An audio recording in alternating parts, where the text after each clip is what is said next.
What's up, Western North Carolina? This is Brian Cooper over here at Ken Wilson Ford, and this is my first video being back after like 2.5 months of being off. For those of you that don't know, I'm in the National Guard, and right at the beginning of April, kind of like almost the halfway of the month, I got a phone call saying that they needed my help with some stuff for COVID-19 response.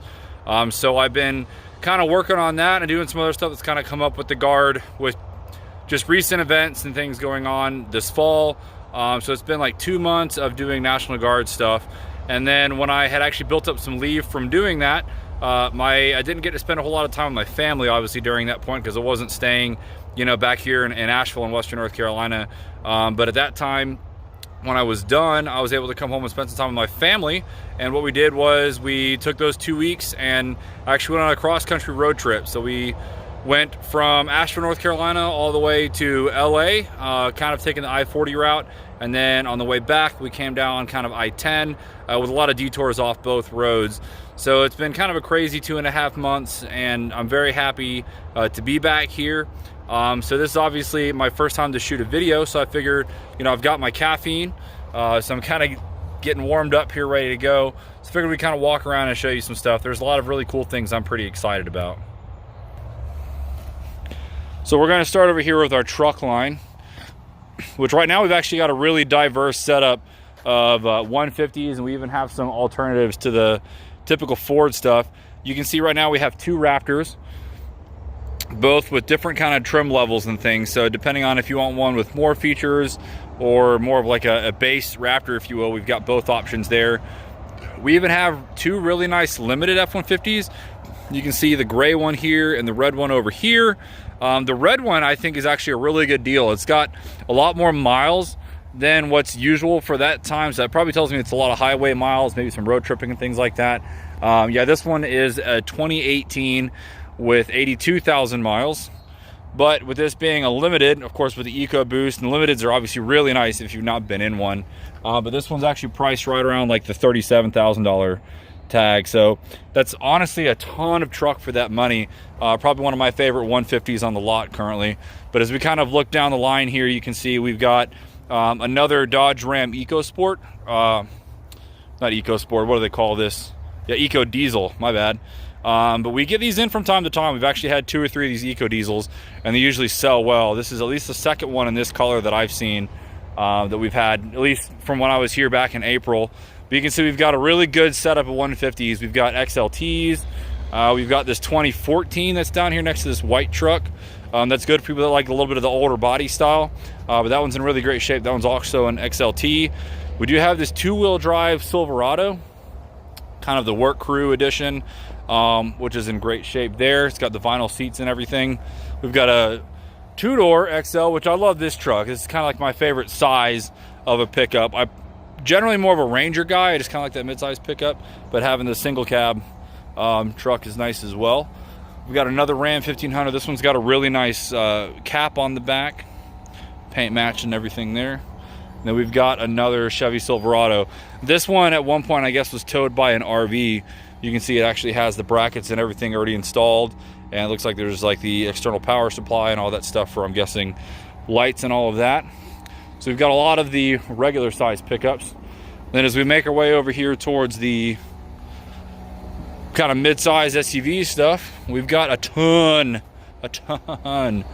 of Explorers, and another really good range of them as well.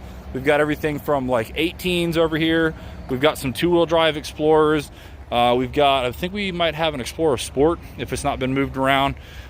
We've even got this Edge Sport. You can see this blue one here. I actually really like that color. It's probably one of my favorite colors on the Ford lineup. This Ford kind of has like a little bit of almost a pearlescent to it. Like it's mostly blue, but when you get kind of close to it and the light hits it, especially when it's been cleaned and polished up, there's like almost a little bit of a green to it. But it's super faint. Like it's not like it's a glaring in your face thing. But that one's really nice. We've got this Lincoln here, which these are basically the same size as the Edge, if I'm not mistaken. They're kind of based off that, or maybe the Escape. That's a really nice one. Then as we come down here to the end, we do have a couple minivans right now, which is kind of rare for us to have. We've got this Dodge Caravan, which is fully decked out in leather and everything else. This one's really nice, especially if you're needing to haul people around, or if you're looking for like maybe a vehicle to do ride share with. This one's really great. It's got like the stow and go seating you can see there. That back seat obviously folds back as well. And then I'm a huge fan of these Ford Transit Connects. So this one's a titanium, so it's got almost all the features you could get on these, including the larger screen with navigation, the larger Sync 3 screen. I love the two-tone leather in this one. Let me see if it's open. No, not open. But you can see it's got the tan and the black, which is a really neat setup. But these are like, I wouldn't even call it a van. It's more like a station wagon. It's based on, you know, basically the Focus platform, but just stretched out. So it drives like a car, but it's got all the space of like a minivan. Tons of headroom in there. In my opinion, one of the best road trip vehicles out there. So now we're over here with our sedans. We've got quite a diverse line. Of course, we're always going to have some Fusions here. The Malibu is great. Fiestas are kind of hard to find nowadays. They're starting to kind of phase those out, so you don't see them a whole lot on the pre-owned lot. So it's still nice to see one. It's a really good economy car, especially something for like a first car for somebody. I love this Hyundai Ioniq. If you really just need a car that's got decent amount of features, but then gets killer fuel economy, this one's it. So let me see, if I'm not mistaken, yeah, if we look right here, you're pretty much all the time, unless you have a lead foot, you're gonna get like 55 miles of the gallon in this thing. And that is insane. It is a hybrid, but it's not like a plug-in hybrid. You don't have to do anything crazy there. You fill it up with gas like normal. But this is a car, when you get like 50 miles to the gallon, 55 miles to the gallon, that is literally a car you fill up once and you could probably drive to like Florida and still have some gas left in the tank. So that's insane. And I've actually, when these were brand new, I actually test drove one myself to potentially buy. And they've got a surprising amount of room in here. It's basically Hyundai's response to the Prius. And in my opinion, I think it looks better. And it's got a little bit more room on it. And it's, in my opinion, a little bit nicer. I think the Priuses just have a different mindset about it. So this 300C is really cool. This one's a 2016. And, you know, that's not something that we get in here a whole lot. This one is the, yeah, I thought it was a 6-cylinder. I didn't think it was the V8 on that one. We've got this Kia. We've got the Camry. So we've got a lot in that kind of, you know, mid-size. We've got 2 Jeeps down here, which I like. The Compass is always cool. But what I'm more excited about is the Renegade here. If you want to talk about something kind of quirky and cool and still has the off-roading potential, these Renegades are a ton of fun. They're, obviously you can see they're a little bit smaller. They're much smaller than like a full-size Wrangler, but they still have decent room inside. Even for me as a tall person, probably can't see because the back windows are tinted, but there's actually a decent amount of room in the back there. But these things are pretty capable. I've actually seen some people lift these and put slightly bigger tires on it. This one's got kind of the standard road tire setup on it, but if you put, you know, slightly meatier tire on that, these things are actually pretty decent. Another great hybrid here is this Ford right here. I like this one. These are the C-Maxes, which when Ford was starting to introduce all of the technology with self-parking and self-driving and adaptive cruise and all of that, this was the car that they were basically introducing all of that with. This one is honestly a really great deal. I think I was looking at it. The price has been updated to like right around $8,000 or $9,000. And this car was actually owned by an employee's mom here. One of the managers actually had got this for his mother a few years back. I think when it was brand new. She owned it and then traded it in later in for something newer. So it's kind of a neat, you know, interesting history on that one. And then we do have a Subaru. Those are always real kind of popular out here. And this one's really nice. This Outback is a 2016 with 84,000 miles on it. So it's actually got a really nice price of like 19,000, 18, 19. Holy, look at this. Look at this thing out here in the parking lot. I know this is not what we're normally out here to do, but look at this Beetle. This thing is insane. I don't know what that is. Somebody tell me what kind of Beetle that is. I think it's alive. Let's see. Probably gonna jump. Oh yeah, he's alive. Holy crap, that is a huge beetle. It's like a dung beetle. He's got these big horns on him. Let me see if I can get that in focus. Look at that. That's a mean looking dude right there. Wow, I don't know what that is. I'm not used to seeing those out here. I feel like I'm in the freaking African safari or something. Anywho, back to the cars. We've got 2 Hondas right now. Both are like probably the most popular models. The CR-V is great. My mother has actually owned 3 of these. It's almost the only thing she will buy at this point. This one here is, I believe, a 14. But this one's a great deal. And then coming right behind me, we also have this Honda Pilot, which, if I'm not mistaken, is their their smallest third row seat car. It's basically a competitor to the Ford Explorer, but the Pilots are very popular. I'd say the Pilots and the Explorers are in pretty fair comparison to each other as far as interior room. And that's saying a lot, because the Ford Explorers, in my opinion, have some of the best room in the back on that third row. So that one's great. It's a 2018 with 18,000 miles. That's kind of the reason why it's stuck here on its own. Another interesting one is this Hyundai Tucson. As somebody who does own a Hyundai, I can say these are actually really good, reliable cars. And the Tucson is honestly just a really good middle of the road, you know, fair price SUV. If you just want to have something that's a little bit bigger, has that extra space, if you want all-wheel drive, you know, you don't care for tons and tons of luxury features, these are kind of like the best bang for the buck as far as that goes. I mean, this one here is a 2019 with 18,000 miles, and it's like $25,000. So you're getting definitely a lot of vehicle for that kind of money, especially with the low miles. And I'm pretty sure this still has some warranty left. I'd have to check on that, but usually they have a really long warranty period. All right, so now we're getting to probably my two favorites on the lot. And obviously the easy one to pick out here is this Subaru BRZ. And not just the fact that it's a BRZ, this one actually has the performance pack, which you can see includes the Brembo brakes. It's got the different wheels. This one, somebody's upgraded to Firestone Indy Hawk tires, which is actually a little bit of an upgrade on these. But this yellow is kind of a rare color on these, especially when you look at the interior. You can see it's got the matching yellow seats instead of just the regular black kind of mesh material, but it's got the yellow buckets, it's got the yellow stitching. You can see it's on the door, you can see it's on the shifter, it's on the handbrake, it's on the steering wheel, it's even on the dashboard. There's some leather wrap stuff there.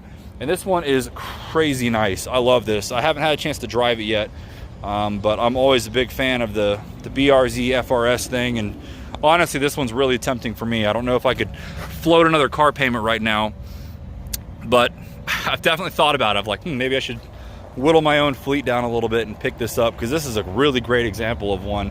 And I'm always a fan of this yellow. So this is one that I think it just hit the internet this week. So I don't know if it's got the price posted, but I can tell you, I think it's right around the 25, 26 range. Yes, it's a 2017 with 15,000 miles on it. We've got it priced right around 27, and that's extremely fair for this. If you look it up, you can see you're getting a lot for this. This was like a $35,000 car plus when it was brand new. So my other favorite car down here is actually this Honda CR-Z.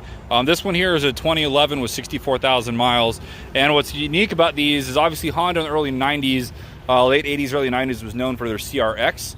Their kind of take on a two-seater kind of sports economy car. And it was actually a really popular car, especially later on in life. But when they killed it off, you know, it kind of broke a lot of people's hearts. So when they brought the CR-Z back, it was basically to kind of revitalize that same kind of design. It definitely shares a lot of the characteristics with it, but this one is a hybrid this time around. So you can expect maybe not as great as the 55 miles per gallon in the newer hybrids that are out, you know, the 17s, 18s, 19s, but you're still going to get like mid 30s with this car. And honestly, it's not a hybrid system that's like super intrusive in your face. It drives like a regular car, but there's tons of space in here for two people. It's honestly just a really good commuter car. If it's just like, you know, you just need to get to work and back, it's, you know, kind of equivalent to like, say, a motorcycle. Just obviously not as fast. But that one's really cool. You really don't see these a whole lot, especially with the miles and in this good of condition. So I'm sure someone's going to scoop this one up. There's definitely a market for them. And then we've got another good selection here of sedans. We've got this Camry XSE, which is really nice. These have tons of features on them. We've got an Altima. We've got this MKZ, which is the Lincoln take on the Ford Fusion, but it's extremely well dressed up. Tons of features in it. Honestly, a really good driving car, and the Fusion's already a good one. And then we've got a really good selection here of Mustangs. So this one here, I believe, is a 20. Yeah, so this one's a 20. Obviously, it's a convertible, and I'm pretty sure it's an EcoBoost.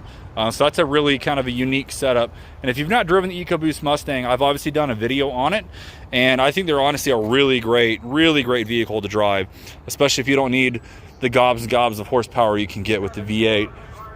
But that being said, we do actually have an older, I think this is a 14, Yeah, this is a 14 V6, and it's got the kind of GT wheels on it, and this is actually a really good looking car. It's got the shaker sound stereo. Obviously this one's a hard top. We had another one that was very similar to this back when I was here, that was a convertible that actually sold, and it was a really neat Mustang, and this one's kind of in that same boat. This one isn't automatic, as you can see, but really great kind of I think it's a premium. It's got the leather interior and everything there. And then this one, which I'm actually still shocked is still here, this was a one owner that was traded in on our GT500 that we had. But this is a GT premium convertible with extremely low miles on it. I think, what is this, like 5,000 miles on it? I'm sorry, 1,200 miles on this thing. So this thing was really not driven at all. They bought it, had it for like maybe 6 to 9 months, and then when we got that GT500 in, the wife really had to have it, so they traded this one in and took home the GT500. Now we do have up top there, I posted a picture this morning, but we do have up in the showroom a GT350. That's like, I think, a 2017. So I'm not gonna walk up there and show you that, but just know that it's here. We also have, kind of going over here to our commercial and heavy duty line, we've got 2 Transits, which I'm a fan of. These was actually, I think the last vehicle that I sold was a Ford Transit. It was a cargo van just like this one, a Transit 250. So we've got this one on the left. Both are 2019 certified pre-owned, and then we've got this one here, which is the Transit 150. This one's actually the passenger, so I think this is going to be, I haven't checked the seating configuration, but this is like a 15 passenger. So this is another great option for like a road trip vehicle, or obviously like a church vehicle or something like that, anything you need to haul people with. Tons of room. You can see it's got the medium roof there. So you can, like, I as a 6 foot tall person could stand up in there. Now our medium duties, like our Super Duties and stuff like that, we're a little short on those right now. We just keep selling them apparently. But we've got this really nice 450. Obviously this is more in the kind of the heavy duty category. But this one has a really nice, I think it's a Murray, I think is the brand on this. Monroe, my bad. A Monroe tilt bed on the back, which is in really good shape. You can see it has the cargo cover, so if you need to haul trash or something like that, you can put that back here. But that's a really nice cabin chassis setup. I think it's got pretty decent miles on it. Yeah, it's a 2016 with 55,000 miles. We've got this gorgeous 350 dually with these freaking massive steel bumpers, and it's not just the front, it's the front and the rear have those steel diamond plate bumpers. This one's extremely nice. It's an off-road FX4. It's got the spray and bed liner. I think it's a Lariat. Yeah, it's a Lariat. It's got a ton of features inside here, tan leather. It's got the screen. I think it even has the navigation. I haven't powered it up, but I think it does. You can see here we've even got fog lights recessed into those bumpers. And then we do also have, for the Chevy guys out there, we've got this really nice High Country. This is a 2020, so I'm kind of curious on the history on this one. Somebody did not own it for long before they traded it in, but the High Country is basically Chevy's, you know, Chevy and GMC's, like, it's one of their kind of fully loaded packages. This one obviously is pretty proud of the fact that it's got the Allison transmission. That's a long-running relationship that General Motors has had with Allison since their military building days. But this thing is great. There's tons of features on it, and it's obviously dripping with stuff on the inside here.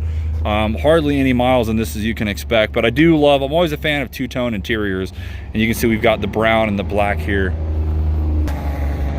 So yeah, kind of a longer video, but I figured we could kind of take a look around and kind of see what's going on. I've walked a lot a few times, and I can say there's a lot of good stuff here. So if there's anything anybody's interested in, feel free to go ahead and message me. I'm probably gonna pick out a couple over the next few days and do kind of a shorter, like, individual video. I'm probably gonna do one for the BRZ for sure. But this has been great. I'm so happy to be back. I think the caffeine's starting to hit me, so I'm getting a little excited here. Oh, but yeah, thanks for watching and have a great day.